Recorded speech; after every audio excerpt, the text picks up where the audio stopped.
I don't see how we can't be happy about that. It should.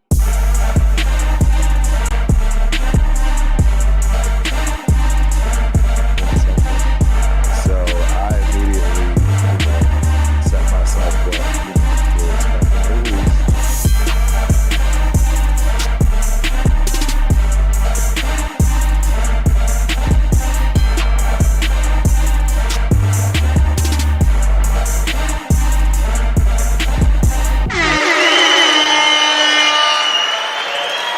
Good morning, good afternoon, good evening, Raider Nation.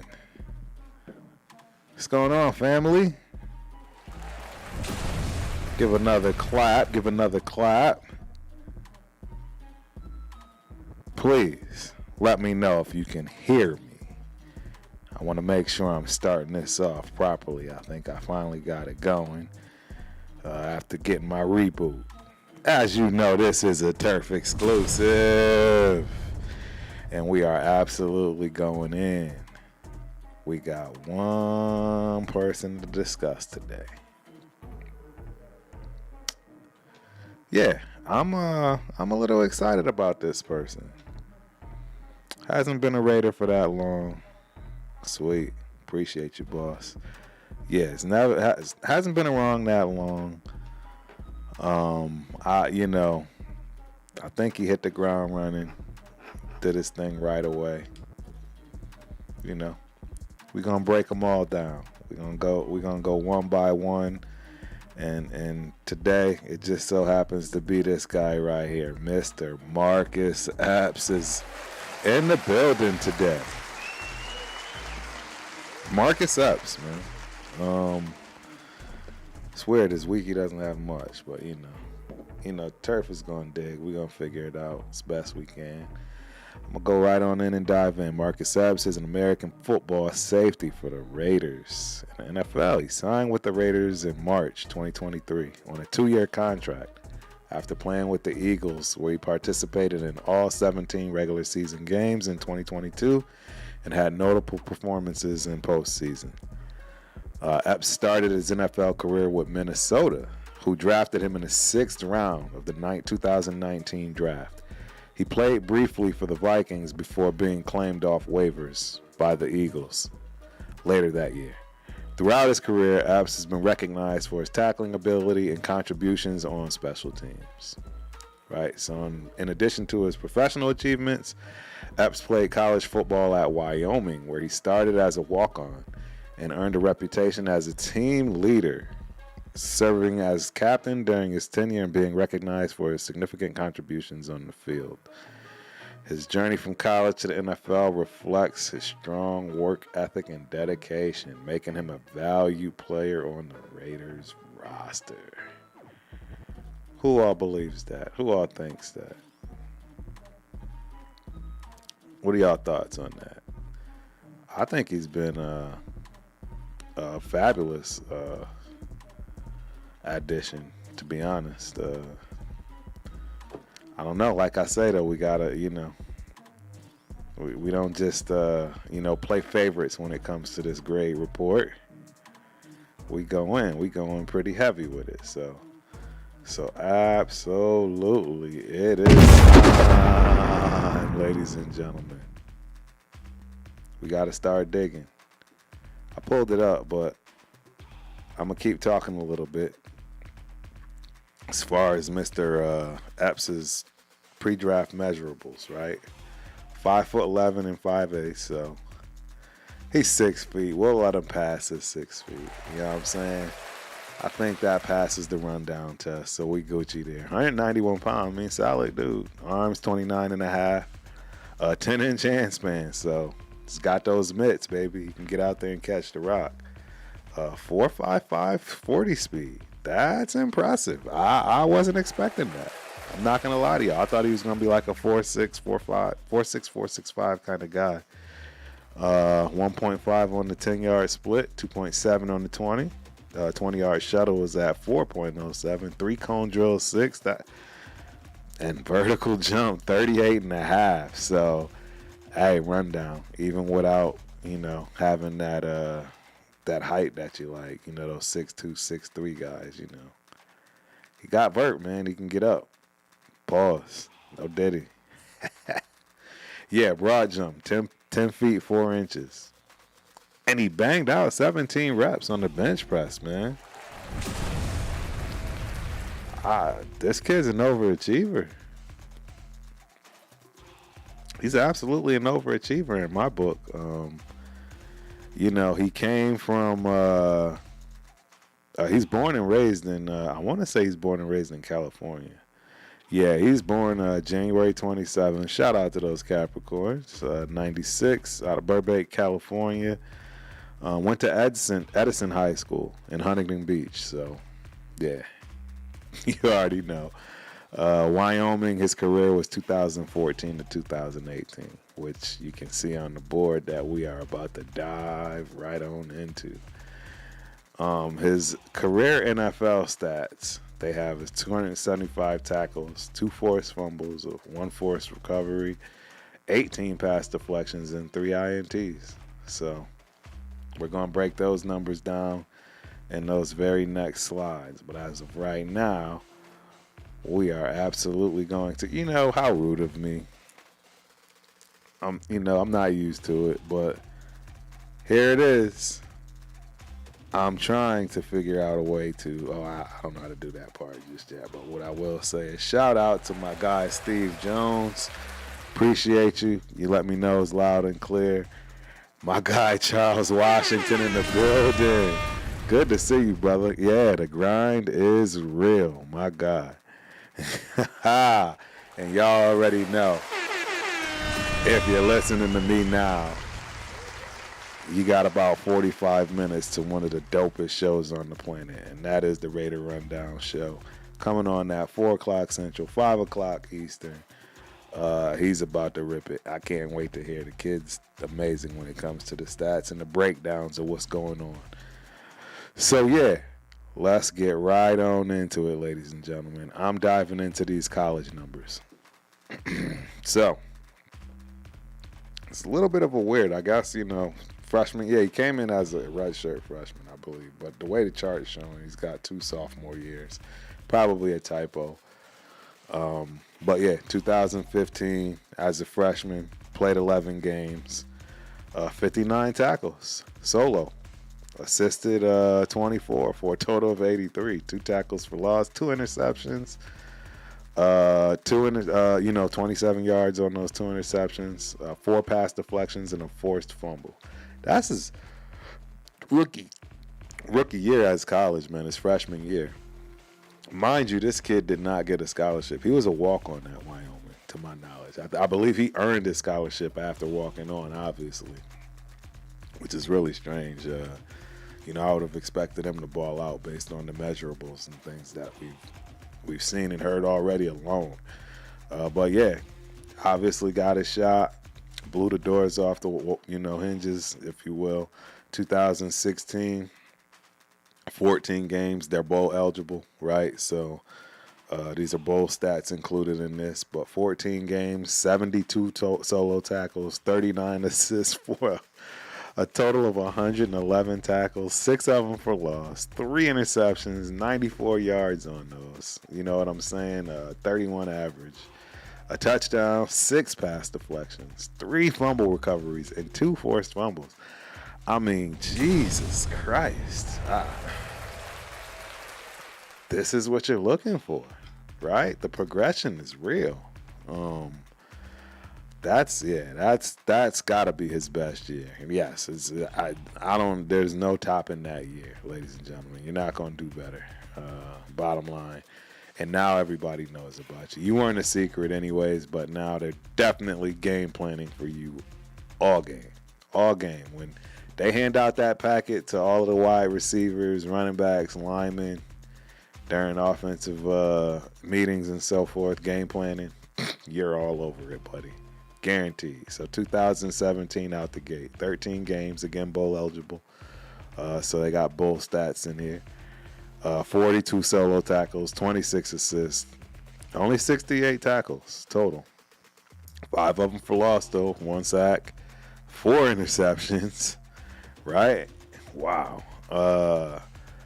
90 yards on those 4, averaging 22 yards. 4 pass deflections, a fumble recovery, and a forced fumble. So went down drastically on tackles. Again, this could be for several reasons.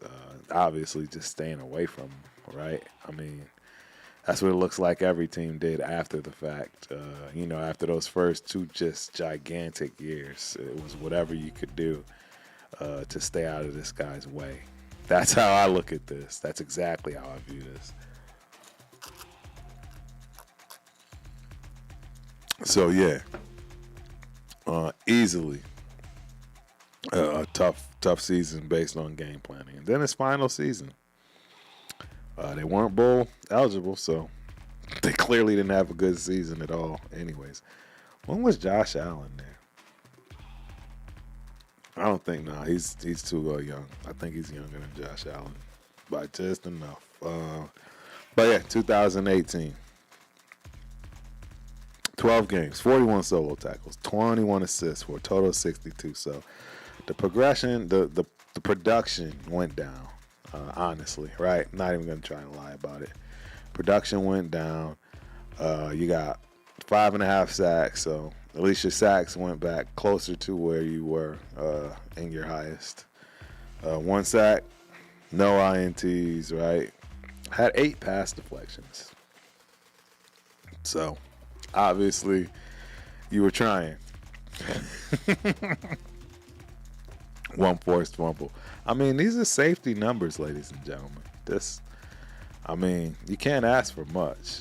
You know what I mean? Epps in college was very dominant. He did his thing. I didn't see any accolades for him though. So, he's coming out of the Mountain West in Wyoming. It's one of the weakest divisions, right, for D1, if you will. You're better off in the FCS series than some of the other better conferences, particularly, obviously, the best one in the Big Sky. So, my 2 cents on that. But, it is what it is from that respect. Those are his college years. So I don't know what else you would expect for him coming out of college. You can't expect him to be drafted high, hence he wasn't, right? 6th round by Vikings. Yeah, so let's dive right on into that. Let's see. That's the advance. We want this one right here. Here we go. That's who is that? Dak Prescott. All right, so check it out. Got drafted right by Minnesota. Obviously had 2 teams he played for, right? Because he played for Minnesota the first half, or actually not even half. I think he got traded in November. I want to say he got traded in November, but obviously his first year, 15 games, he didn't play much for Minnesota, right? He only had 8 games he played for Minnesota, and 7 games he played for Philadelphia, his draft year. So got drafted, got waived, got picked up by Philly, and that's where his career started, right then and there, right? 2020 is when it kind of took off for him, in rare form, if you will. 14 games, 2 interceptions, right? 4 pass deflections, had a combined total of 47 tackles, 35 solo, assists 12. Safety, ladies and gentlemen. These numbers are pretty solid. You know what I mean? Move up. Don't get me wrong. I get it. He has a lot of talent. He had a lot of talent around him. A lot of talent. But still, you still have to perform. And he's doing just that. You still have to make tackles. Things are designed to go to you for you to make the easy tackle in some of these scenarios. So it's absolutely what it looks like he's been doing. You go to 2021, 16 total games, right? 2 interceptions. Or no, that was 2020. 2021 is 1 interception. 5 pass deflections. A total of 62 to combined tackles with 39 solo. And 23 assists. Progression. Right? I mean, what more can you ask for? That's total progression. I mean, the kid's a baller. He was absolutely a baller. And it looks like they have him slotted as a DB for these first 2 years. So that could be something as well, as far as these numbers that you see coming from him. Very well could be a hybrid of how they were using him, not really pretty much in the same space all the time. Got to remember to trying to figure out, what's best, not only for the team but him as well. So 2022, I mean, now the doors have been blown off the hinges. He's labeled specifically as a safety. 17 games, right? 6 pass deflections, forced fumble, 94 total combined tackles, 70 solo, 24 assisted, 4 tackles for loss. I mean, that's the production you're looking for right there. I thought he played really well. Could have played better, right? Everyone can play better. But I thought he played really, really well, for us. That was his first year, right? No, I'm talking about his last year in Philly for the 94 total combined. Yeah, that was his first year. I mean, his last year in Philly.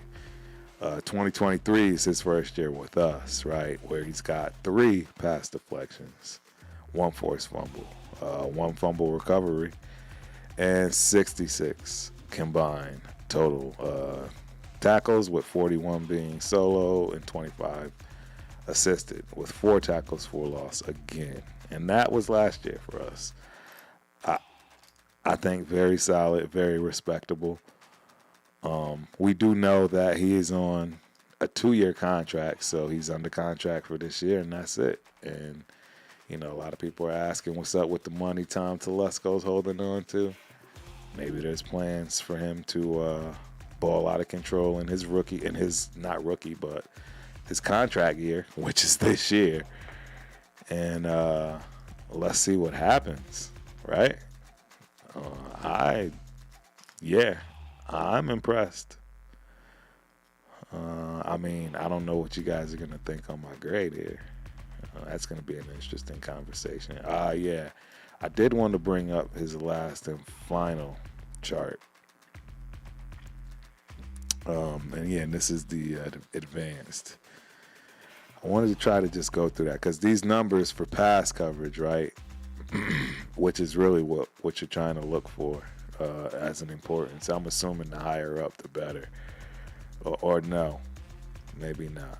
I don't know. I don't know how to read these, but completion percentage, I'm assuming is, the completion percentage on you. So obviously the lower the better. That's got to be my guess. Targeted, yep. Completions, yep. Completion percent. Yep. Here we go. So that's what we're talking about. So, let's dig right on into this. So 6 targets, 4 completions, a total of 68 yards on his pass coverage. So DA dot, I don't know what that stands for.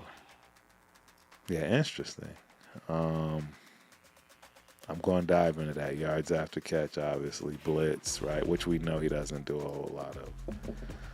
Or at least he hadn't done a whole lot of that, it looks like.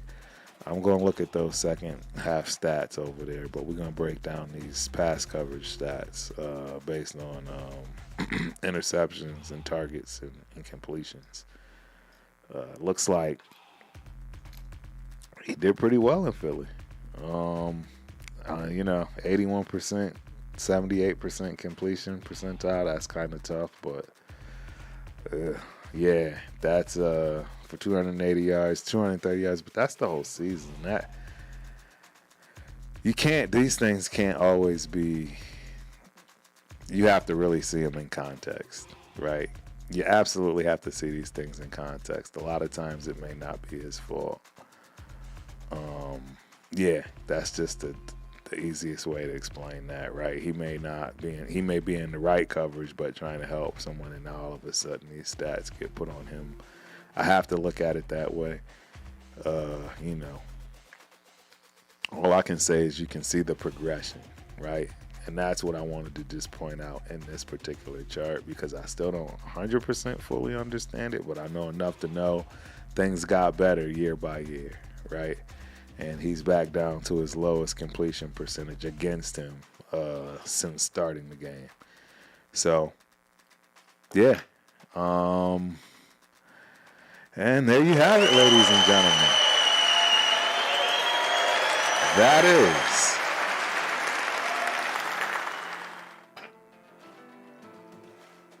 our assessment.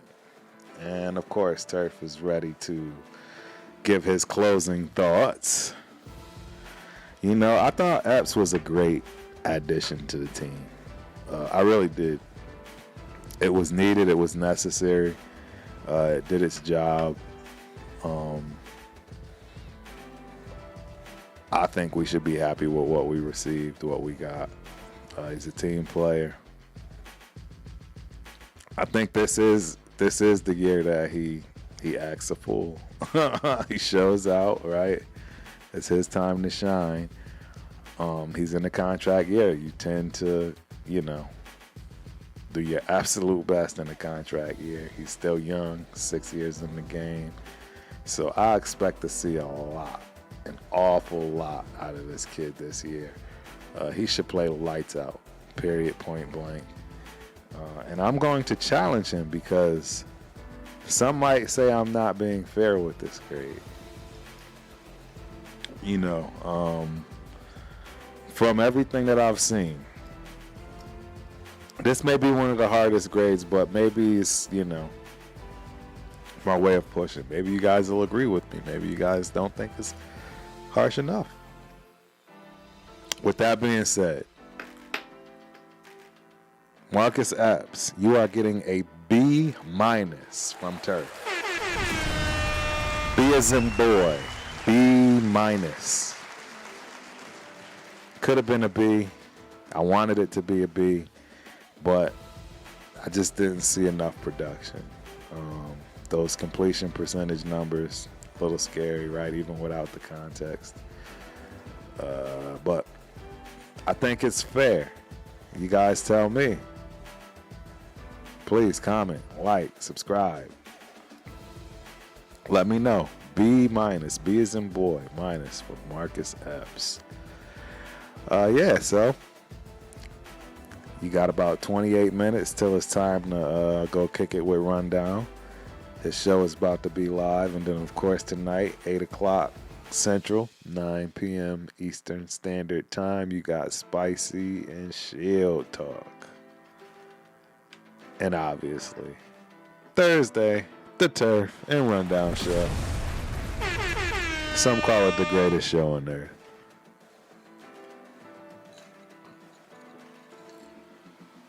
Yep. So, appreciate you, boss. We're getting closer and closer, man. I'm starting to finally figure out how to put this on the screen, as you can see. Yeah, Turf is getting slick with the graphics. We getting there. I appreciate y'all, man. Till the next time, Turf is out. Peace. Let's see if we can get the confetti going. Yeah. Peace.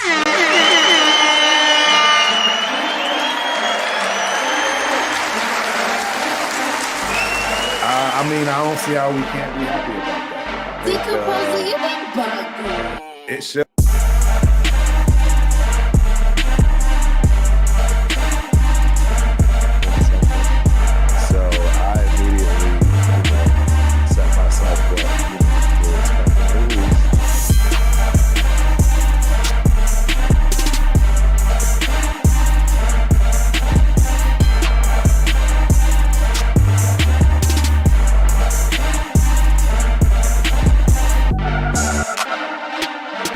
Section, you guys know how to do. So that's it.